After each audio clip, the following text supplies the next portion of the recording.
You're listening to Only in Seattle. So as an appraiser, you go out there, you're the eyes of the lender, and if you see something that impacts value, maybe a kitchen that isn't done or a bathroom that isn't done or some siding that's missing, you will call for that on the appraisal, and that's known as a work order.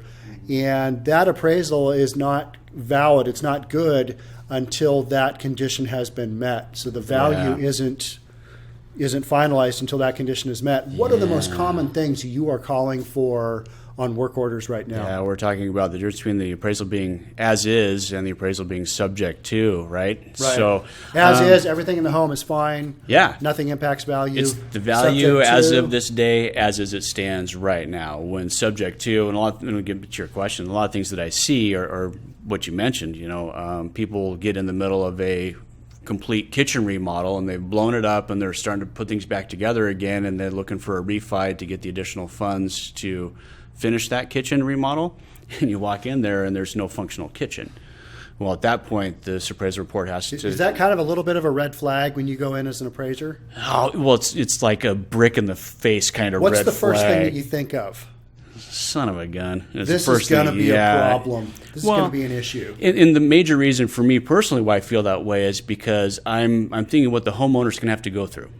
Yep. At that point. And what you're going to have to go through, because you got to disclose it, you're going to have to take pictures of the unfinished figure out where kitchen. they're at, what they got to do, how long it's going to take. And why is it such a big deal to not have a functional kitchen or a functional bathroom?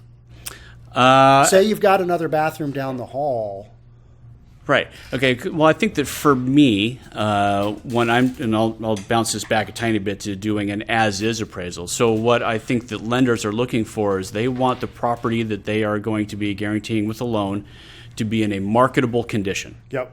In what a typical buyer, typical seller, Yep. What's marketable? Marketable. Yeah. What's normal for your neighborhood? Absolutely. And that's probably to have 2.5 bathrooms and a functional kitchen. It's probably to have a kitchen and a bathroom. Yeah, those things. And if it's they good to are be able to cook and use your bathroom facility. Yeah, and if not, then we need to make it subject to those improvements or issues within the house being complete prior to that value kicking in and working. And how do you do that on the appraisal? What does that look like?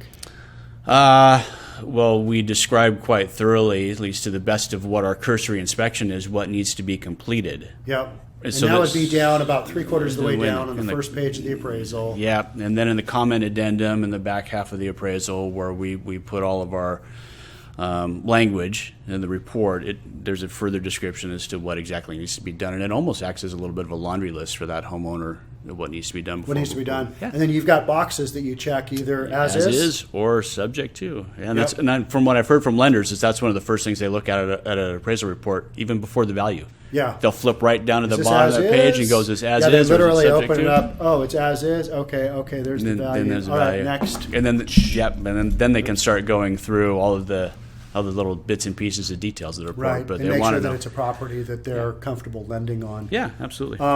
Okay, so let's switch gears here a little bit. Sure. The difference between a CMA and an appraisal.